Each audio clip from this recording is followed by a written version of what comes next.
माळशिरस तालुक्यातील पिलीव येथील आमदार उत्तमराव जानकर समर्थक नागरी आघाडी पार्टी व मोहिते पाटील समर्थक जहागीरदार पार्टीतील अनेक पदाधिकारी व नागरिकांनी ऐन जिल्हा परिषद व पंचायत समिती या निवडणुकीच्या तोंडावर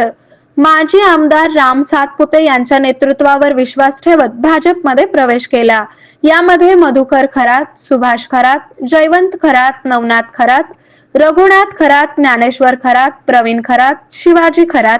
सोपान करांडे, मारुती बोडरे, बापू बोडरे, सोमनाथ बोडरे, लक्ष्मण चोबे, संजय बोडरे, सुनील मंडले, तुषार पवार, ओमकार भंडलकर, अशोक बोडरे, सचिन करांडे, अनिल पिसे, सौरभ काळे, सुशांत डाळवाले, सुभाष माळी, पांडुरंग वाघमोडे, बाळासो करडे, नूर मोहम्मद पठाण, रामचंद्र मदने, लक्ष्मण कांबळे या पिलीव येथील नागरी आघाडी व जहागीरदार या गावातील दोन्ही स्थानिक पार्टीतील पदाधिकारी व नागरिकांनी माजी आमदार राम सातपुते यांच्याकडे मागणी केलेल्या डीपी व इतर कामांची ताबडतोब मान्य केल्यामुळे भाजपमध्ये प्रवेश केला।